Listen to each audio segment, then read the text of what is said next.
Hello welcome to my YouTube channel. आप सभी students का स्वागत है हमारे यूट्यूब चैनल में।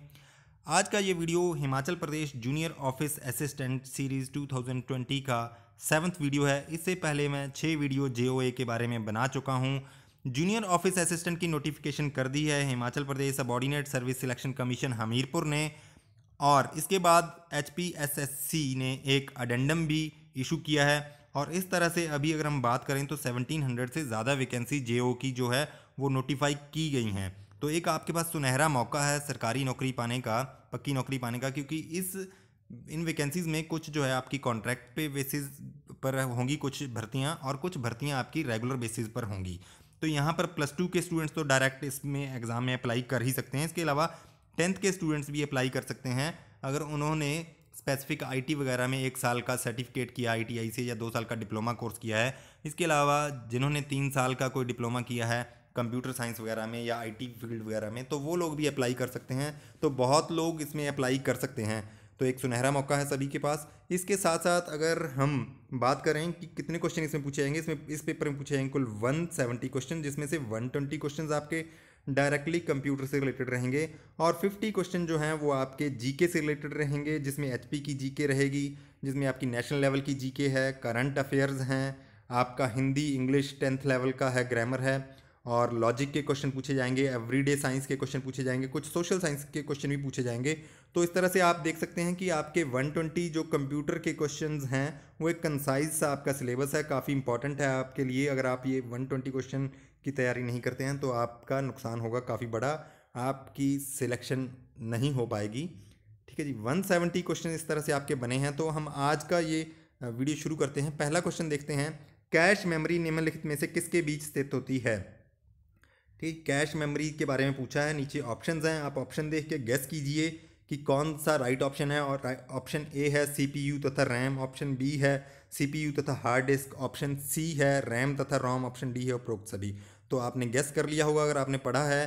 ठीक है, अगर आपको नहीं पता है तो मैं आपको बता दूं, इसमें राइट ऑप्शन है ऑप्शन ए सीपीयू तथा रैम। तो इसको समझने के लिए मैं आपको बता देता हूं कि असल में जो आपका सेंट्रल प्रोसेसिंग यूनिट होता है सीपीयू, ठीक है जी, यानी सीपीयू यानी माइक्रो प्रोसेसर, जो कि आपका मदरबोर्ड पर लगा रहता है, वो सारी प्रोसेसिंग करता है। कोई भी डाटा, कोई भी कैलकुलेशन, कुछ भी चीज़ करनी है तो वो सारी कैलकुलेशन, सारी चीज़ें जो एग्जीक्यूट होती हैं, जितनी भी आप डायरेक्शंस करते हो, वो सारी सेंट्रल प्रोसेसिंग यूनिट में एग्जीक्यूट होती हैं। ठीक है जी, तो सेंट्रल प्रोसेसिंग यूनिट जो है आपका माइक्रो प्रोसेसर, ये बहुत बहुत ज़्यादा तेज़ होता है, और जो आपकी मेमोरीज होती हैं वो बहुत स्लो होती हैं। तो सबसे पहली मेमोरी जो आपकी रहती है वो रहती है सेकेंडरी मेमोरी। ठीक है जी, जो आपका हार्ड डिस्क ड्राइव है। ठीक है, हार्ड डिस्क ड्राइव, या आज की डेट में SSD सॉलिड स्टेट ड्राइव्स भी आ गए हैं। तो इनमें ये सेकेंडरी मेमोरीज हैं, इनमें आपका जो है मेनली जो भी चीज़ें आप स्टोर करते हो तो यहाँ स्टोर रहती हैं सेकेंडरी मेमोरी में। ठीक है, तो सेकेंडरी मेमोरी बहुत स्लो होती है सीपीयू के कंपैरिजन में, इसलिए हम लगा देते हैं मदरबोर्ड पर एक रैम, रैंडम एक्सेस मेमोरी। ठीक है जी, रैम होती है रैंडम एक्सेस मेमोरी, ये काफ़ी फास्ट होती है। सेमीकंडक्टर मेमोरी होती है रैम, और इसे प्राइमरी मेमोरी भी कहा जाता है रोम के साथ साथ। ये भी एक प्राइमरी मेमोरी होती है, इंटरनल मेमोरी भी कहा जाता है, और मेन मेमोरी भी कहा जाता है रैम और रोम को।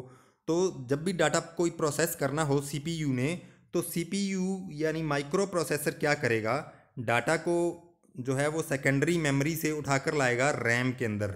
रैम के अंदर डाटा आएगा, रैम काफ़ी फास्ट होती है। ठीक है जी, लेकिन ये महंगी होती है सेकेंडरी मेमोरी के मुकाबले में, तो ये फास्ट है। लेकिन अब भी जो है रैम भी जो है वो अब भी स्लो काम कर रही है।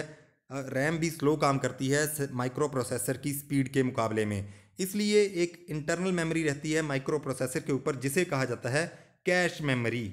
ठीक है जी, कैश मेमोरी कहा जाता है। तो आजकल के जितने भी कंप्यूटर हैं उनमें ज़्यादातर ये कैश मेमोरी जो है माइक्रो प्रोसेसर में ही इनबिल्ट रहती है।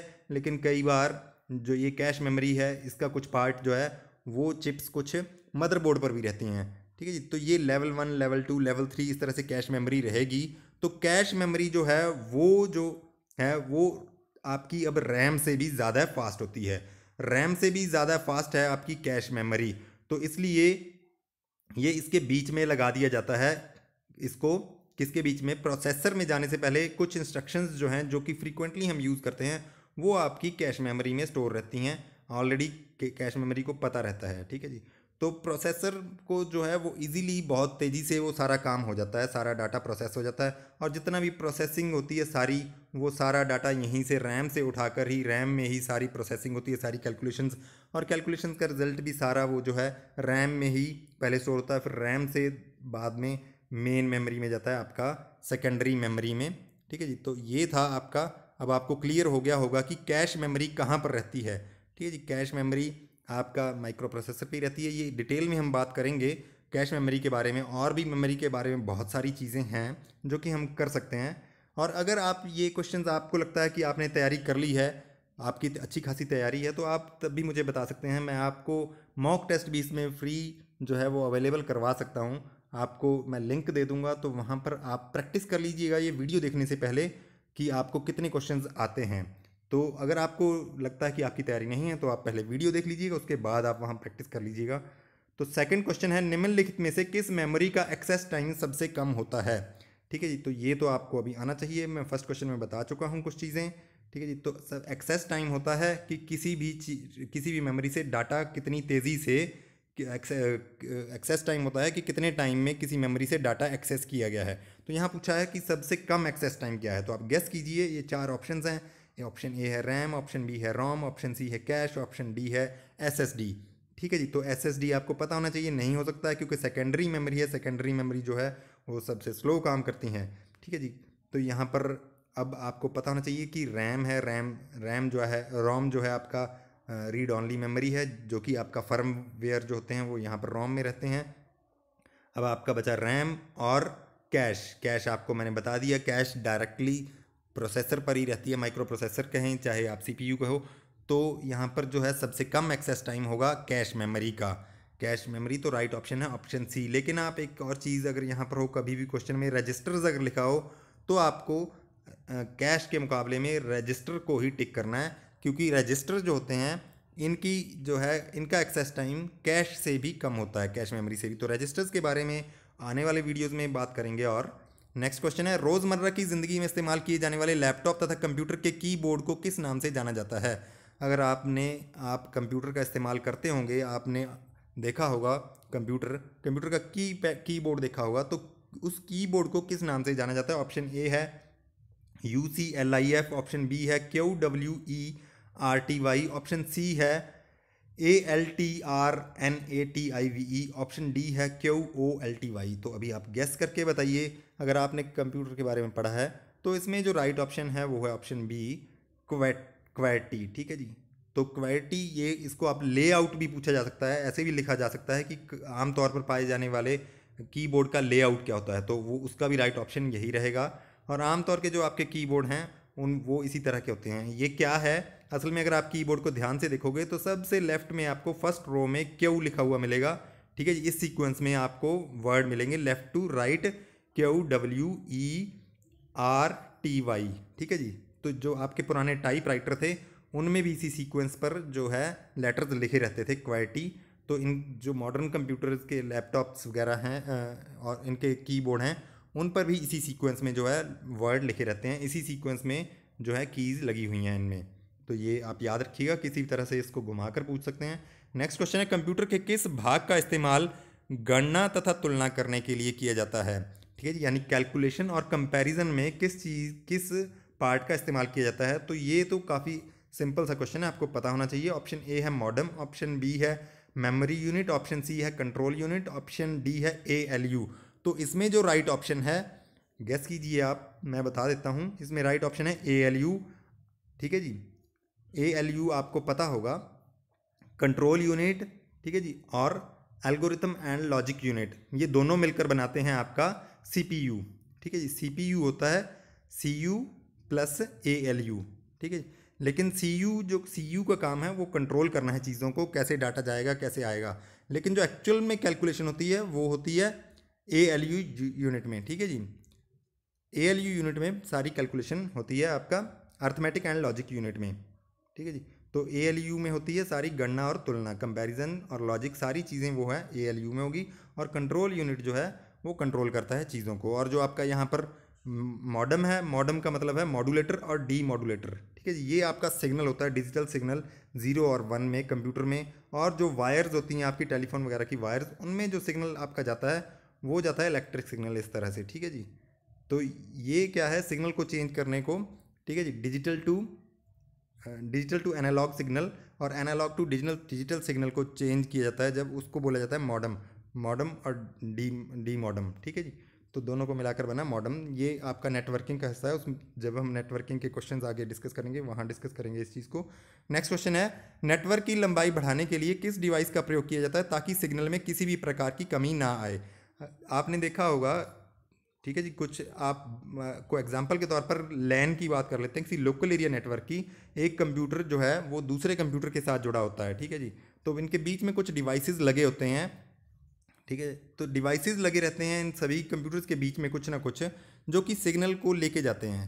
अब यहाँ पर आपको बताना है कि सिग्नल की भी एक कैपेसिटी होती है कि इतनी दूरी तक जा सकता है सिग्नल। जनरली जो आपकी वायर्स हैं, लोग लैन केबल्स जो आपकी हैं, ठीक है, ईथरनेट केबल भी कहते हैं जिनको, लैन केबल कह देते हैं, ये भी आप याद रखिएगा, या फिर ईथरनेट केबल्स, ठीक है जी। ईथरनेट केबल्स जो हैं, या फिर कैट केबल, ठीक है जी, कैट केबल्स। ये जो केबल्स हैं इनकी एक कैपेसिटी है, ये 100 मीटर से ज़्यादा दूरी तक जो है सिग्नल ट्रांसमिट नहीं कर सकती हैं। अब 100 मीटर तक पहुंचते पहुंचते सिग्नल हो काफ़ी कमज़ोर हो जाता है। अब अगर आपको 100 मीटर से ज़्यादा आपका दूसरा कंप्यूटर पड़ा हुआ है एक कंप्यूटर से, तो वहाँ तक आपको पहुँचाना है, ठीक है जी। फर्स्ट कंप्यूटर ये है, सेकंड ये है, और ये जो है फासला 150 मीटर का है, तो 150 मीटर नहीं पहुंच पाएगा आपका सिग्नल। 100 मीटर पर ही ये जो है इतना वीक हो जाएगा कि सेकंड कंप्यूटर कुछ भी उसको नहीं समझ पाएगा। तो अब सिग्नल किसी भी तरह से कमज़ोर ना हो, किसी भी तरह से डिटीरियोरेट ना हो, उस चीज़ से बचने के लिए कौन सा डिवाइस यहाँ पर इनके बीच में लगाया जाए ताकि सिग्नल एक कंप्यूटर से दूसरे कंप्यूटर तक पहुँच जाए, नेटवर्क की लंबाई बढ़ जाए। तो ये अगर आपने कंप्यूटर पढ़ा है तो आप ये ऑप्शन बताइएगा। ऑप्शन ए है राउटर, ऑप्शन बी है मॉडम, ऑप्शन सी है रिपीटर, रिपीटर लिख दिया रिपीटर, ऑप्शन डी है उपरोक्त सभी, ठीक है। तो गेस कीजिए, अगर आपको नहीं पता है मैं आपको बता देता हूँ, इसमें राइट ऑप्शन है रिपीटर। रिपीटर लगाए जाते हैं, ठीक है, बीच में। रिपीटर का नाम ही वही, आप नाम से ही समझ लेना चाहिए कि जैसे ही रिपीटर लगा है कोई बीच में, ये क्या करेगा, सिग्नल को रिपीट कर देगा। जो भी सिग्नल कमज़ोर हो चुका होगा उसकी स्ट्रेंथ को बढ़ा देगा और आगे दोबारा ट्रांसमिट कर देगा। तो ये नेक्स्ट 100 मीटर तक और जा सकता है, सिग्नल ट्रैवल कर सकता है। तो रिपीटर यहाँ यूज़ होगा। जो आपका राउटर है, राउटर इंटेलिजेंट डिवाइस होता है, ये काफ़ी चीज़ें समझ सकता है। ये जो होता है एक नेटवर्क को, एक लैन को, ठीक है जी, एक तरह के नेटवर्क को दूसरे तरह के नेटवर्क से जोड़ता है, ठीक है जी, राउटर। तो राउटर रूट भी डिसाइड करता है कि किस रूट से आपका जो है इंफॉर्मेशन ट्रैवल करेगी, डाटा किस रूट से ट्रैवल करेगा। नेक्स्ट क्वेश्चन है, उस प्रोग्राम को क्या कहते हैं जिसका इस्तेमाल इंटरनेट के लिए तथा वेबसाइट देखने के लिए किया जाता है, ठीक है जी। जब भी आप अगर मान लीजिए अपने कंप्यूटर से आप कुछ भी इंटरनेट एक्सेस करना चाहते हैं, इंटरनेट पर कुछ देखना चाहते हैं, कोई वेबसाइट देखना चाहते हैं, तो आप किस प्रोग्राम का इस्तेमाल करते हैं। एक काफ़ी इजी क्वेश्चन हो गया, आप समझ चुके होंगे, आपने कंप्यूटर पढ़ा है, बताइएगा। ऑप्शन ए है ब्राउज़र, ऑप्शन बी है ऑपरेटिंग सिस्टम, ऑप्शन सी है वेब व्यूअर, ऑप्शन डी है स्प्रेडशीट। तो अगर आपको नहीं पता है तो मैं आपको बता दूं, इसमें राइट ऑप्शन है ऑप्शन ए ब्राउज़र, ठीक है जी। ब्राउज़र जो है आपका वो एक इंटरफेस है आपके और इंटरनेट के बीच में। अगर आपके पास ब्राउज़र नहीं है तो आप इंटरनेट सर्फ नहीं कर पाओगे, आप इंटरनेट पर कुछ भी चीज़ें नहीं देख पाओगे। अब एग्जाम्पल की बात करें तो इंटरनेट एक्सप्लोरर आपका एग्जाम्पल हो गया इसका, ठीक है जी। आपका गूगल क्रोम जो है, क्रोम इसका अच्छा एग्जाम्पल है, ठीक है जी। और भी आपके बहुत सारे, मोजिला फायरफॉक्स इसका एग्जाम्पल है एक, ठीक है। तो इस तरह के कई एग्जाम्पल है, सफारी है, वो सारे आपको पता होने चाहिए जितने भी आपके ब्राउज़र हैं मेन। नेक्स्ट क्वेश्चन है, वर्ल्ड वाइड वेब का आविष्कार किसने किया था। ये कुछ चीज़ें हैं, वर्ल्ड वाइड वेब है, इंटरनेट है, ठीक है जी, ईमेल है, इन चीज़ों का आविष्कार किसने किया ये आपको पता होने चाहिए सारे, ठीक है। इनके इन्वेंशंस कैसे हुए, इनकी हिस्ट्री क्या है, यहाँ से क्वेश्चन आपको पूछा जाएगा एक आध ज़रूर। तो अगर आपने पढ़ा है कंप्यूटर तो राइट ऑप्शन है, बताइए आप कौन सी है राइट ऑप्शन। ऑप्शन ए है Tim Berners Lee, option B है टॉम बर्नर्स, ऑप्शन सी है TYC बर्नली, ऑप्शन डी है उपरोक्त में से कोई नहीं, ठीक है जी। तो यहाँ पर जो है राइट ऑप्शन है वो है Tim Berners Lee. Tim Berners Lee ने जो है वर्ल्ड वाइड वेब का आविष्कार किया था। अब यहाँ पर एक और इम्पॉर्टेंट चीज़ आपको बता दूँ कि वर्ल्ड वाइड वेब और इंटरनेट ये दोनों ही अलग अलग चीज़ें हैं, ठीक है जी। वर्ल्ड वाइड वेब जो है वो एक तरह का कलेक्शन का इंफॉर्मेशन का कलेक्शन है। ठीक है जी, इंफॉर्मेशन का कलेक्शन है। और जो इंटरनेट है ये है एक तरह का हार्डवेयर, यानी कि एक नेटवर्क है सारे कंप्यूटर्स का जो आपस में जुड़े हुए हैं। ठीक है, तो ये दोनों ही काफ़ी डिफरेंट डिफरेंट चीज़ें हैं, ये ध्यान रखिएगा। ठीक है, जो आपका इंटरनेट है इसका आविष्कार जो माना जाता है एप्रानेट से। ठीक है, डिपार्टमेंट ऑफ डिफेंस जो यूएसए का था उन्होंने इसकी शुरुआत की थी, तो इसको हम बाद में डिस्कस करेंगे। इन सारी चीज़ों को आप देखते रहिएगा लगातार हमारे वीडियोस। और अगर आपका कोई क्वेश्चन हो, कोई अलग टॉपिक है, तो उस पर हम वीडियो बनाएंगे ज़रूर। नेक्स्ट क्वेश्चन है, निम्नलिखित में से किसका इस्तेमाल वेब पेजेस लिखने के लिए किया जाता है? जो भी आपके वेब पेजेस हैं, जो भी आपका वेब पेजेस के कलेक्शन को क्या कहते हैं, ये भी क्वेश्चन पूछा जाता है, पूछा गया इनफैक्ट जेओए में कि वेब पेजेस के कलेक्शन को क्या कहते हैं। बहुत सारे वेब पेजेस के कलेक्शन को जो आप देखते हैं इंटरनेट पर, अलग अलग वेब पेजेस मिलकर बनाते हैं एक वेबसाइट को। ठीक है जी, एक वेबसाइट को। तो जो भी एक वेब पेज पे जो आप लिखा गया है, जो भी चीज़ें आप देख रहे हैं, ठीक है, वो लिखने के लिए किस चीज़ का इस्तेमाल किया किया जाता है वो पूछा गया है। वेब पेजेस लिखने के लिए किसका इस्तेमाल किया जाता है?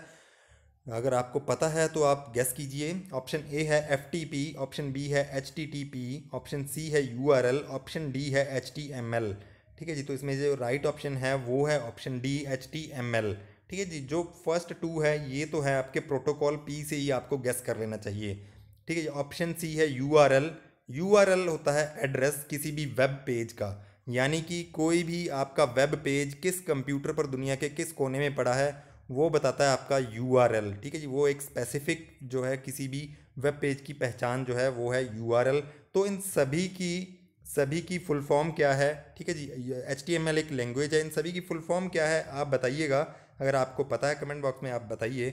और इस तरह की इन सभी चीज़ों की फुल फॉर्म आपको पता होनी चाहिए। ठीक है जी, और ये किस काम आती हैं ये भी आपको पता होना चाहिए। FTP जो है ये फाइल ट्रांसफ़र प्रोटोकॉल है। फाइल जब एक जगह से दूसरी जगह आपकी इन्फॉर्मेशन भेजी जाती है तो तब ये यूज़ होता है। ये इनसिक्योर होता है FTP, तो आज की डेट में बहुत कम इस्तेमाल किया जाता है। HTTP भी जो है आपका ये भी फाइल ट्रांसफ़र करने के लिए यूज़ किया जाता है, लेकिन इसमें जो है आपका HTTP थोड़ा ज़्यादा सिक्योर माना जाता था, लेकिन इससे भी ज़्यादा अब HTTPS आ गया है अब। ठीक है जी, जो कि ज़्यादा सिक्योर होता है। तो इनमें क्या फ़र्क है वो आने वाले वीडियोस में हम डिस्कस करेंगे। ठीक है जी, HTML है ये लैंग्वेज है। HTML लैंग्वेज की फुल फॉर्म क्या है ये आपको पता होना चाहिए, आप बताइएगा। HTML में ही जो है वेब पेजेस लिखे जाते हैं। हालांकि और भी बहुत सारी लैंग्वेजेस HTML के अलावा आज की डेट में यूज़ होती हैं। ग्राफिक्स वगैरह आप देखते हैं वो बहुत सारी लैंग्वेजेस और यूज़ होती हैं, तब वो चीज़ें चलती हैं सारी।